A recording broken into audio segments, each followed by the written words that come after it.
it's Maggie, and today I'm going to be doing Mercy tips on the new patch. And yeah, let's just get started. Mercy in general is about critical thinking and just knowing what to do in quick situations. It's very stressful to play her sometimes because you could res the wrong person, you could go in for a res at the wrong time and die. It's very, very stressful. So yeah, these rules are going to be a little bit flexible. So the first thing I have here is to not use your ult around res. There's really no point in it. Basically what I mean by that is you shouldn't really use your Valk to go in and res somebody, because that's really just going to be a waste. When you res in Valkyrie, you're just as vulnerable as if you were outside of it. The only difference is that you still have that Guardian Angel, but it's reduced now, so you really don't have that much escape potential. So there's really no use in popping Valk just to res somebody, but there are exceptions to that. You can use your ult to res in a spot that you can't easily get to, especially if that person has a crucial ult that you need.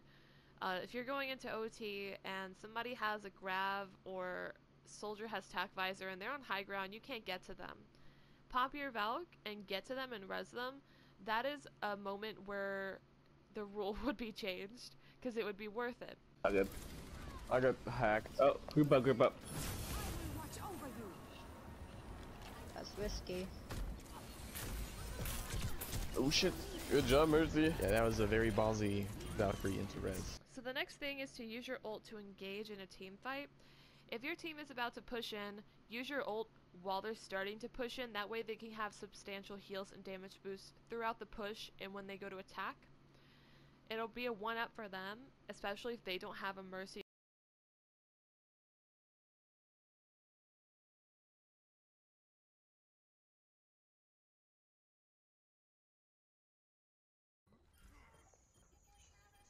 One of ours is already in there. Oh, got a pick. All right, fuck.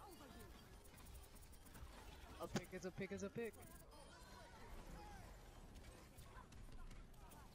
Whoa.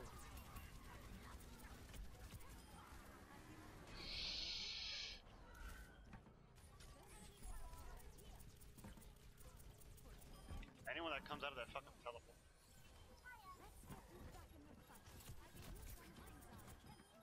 On the other hand, you should use your ult when the enemy starts pushing. If you're on defense or something, if the enemy starts pushing and using their ults, that's a good sign for you to use your Valk.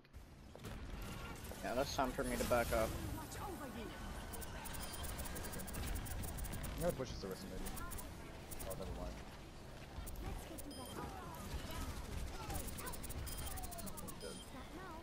Nice stunts. A really good sign is when they use Lucio ult or any support ult really. That's a sign that they're going to start using their ults against you, so you should pop Valk then. The next thing is to res before you ult, so you're not tempted to res during your ult. This is a really good rule because I know myself, I'm really tempted to go and be the hero and res somebody, pull off something really cool. But it's really risky. So it's better for you to just stay alive to heal than to go kill somebody, because not only are you leaving your team that needs heals to go res someone, but that person's already dead and you could die too. So it's very risky. It's better for you to stay alive. If you know that you can res a person, then do it, depending on who it is. But for the most part, it's better for you to just stay alive in a team fight. So the next thing is to use your ult to bait hit scan ults. So to do that, you have to track hit scan ults. Let's say that you're going into a team fight and the soldier has tac visor or the McCree has deadeye. And if they're smart, they're probably going to be on high ground. For this to really work, you have to have your teammates to listen to you in a way. If you're going to use your Valk to have a hit scan pop their ult, have somebody ready to go dive them when they do. So if you pop Valk, you go hide in a corner or something so they can't kill you, and McCree pops Deadeye, your D.Va goes up, gets in his face and kills him. You can come out and use your ult almost immediately, because if they just use their boosters and fly up and kill them, it shouldn't take that long. So it's a really good idea. The next thing are Gravitons. Now, I know a lot of Mercies will want to pop their Valk as soon as they hear a Grav because you just want to get all that healing in there. You want to keep your team alive so bad. But the main thing is that you have to track enemy ults, especially when they have a Zarya and they're going to pop Grav. If they have a Tracer or a Reaper, Fara, Genji even, it could be an insta-kill for your team, and it would be worthless to pop your Valk, especially with a pulse bomb. It's just gonna be so useless if you pop it and they kill like 4 of your team immediately. You're just gonna be sitting there like, yeah, about that. So, a way to prevent wasting your ult when the enemy uses Grav is to track what ults are going to be used with it. If they are going to do a pulse bomb combo, don't use your Valk at all. I know that you probably want to and your team might harass you for it, but it's better in the end because you know that it's just going to be a waste. It depends on who is in the Grav and how many people are in the Grav. So if there's 4 people and they include like your 2 tanks and your 2 DPS, then you should probably not use it. It's very tricky. If they don't have an insta-kill ult to go with it, pop Valk. But if they do, I really wouldn't. So the next thing is, if your team is having a hard time killing a Fara or Widow on the enemy team and you pop Valk and you see them and they're vulnerable, you could go and kill them pretty easily. Okay, Mercy, I believe in you. Okay, I don't get lost. Where's she at? She's just chilling behind the Arista shield the whole time. Gilder. It's very easy to kill a Widow and Fara as Mercy in Valk, because it's really hard to hit her. I know a lot of you guys are saying get good, like shoot the Mercy, but it is really hard sometimes. You could also kill a Zenyatta. Zen is really vulnerable and you could go and kill him pretty easily if you spot him. You shouldn't really go out of your way to find someone to kill. I know that sometimes I do that and it's a mistake, but if somebody is in your face, like in your line of sight, and they're pretty vulnerable, you could easily go kill them. The next thing is to use cover while in your ult instead of using Guardian Angel. With the new patch, Guardian Angel speed was reduced significantly while you're in Valk.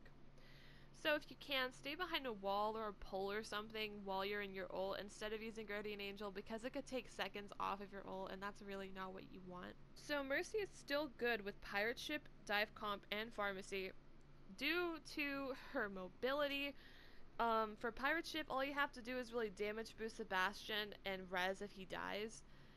And when you pop your Valk, just damage boost everybody that's on the payload because it'll just be so good for your team.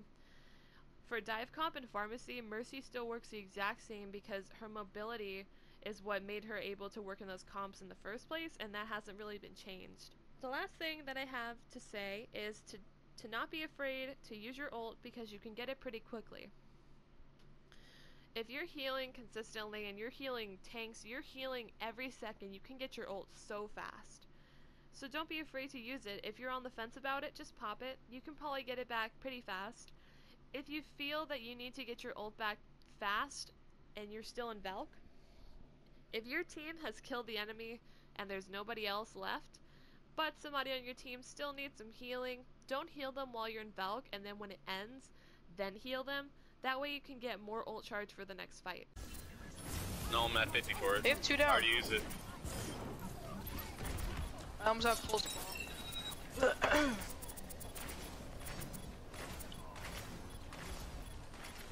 Seal top. Nope. Nice. Ah, he wasted his ult. Get Genji. Oh my god. Ow. So yeah, that's really all the tips that I have for you guys today. If I have anything else that I forgot, I will put it either in the description box or a pinned comment down below. I am working on a Mercy tips video overall. I will upload that when I hit 20k. So yeah, thank you guys for 18,000 subs. Thank you for all the birthday wishes. I really appreciate it, and I'll catch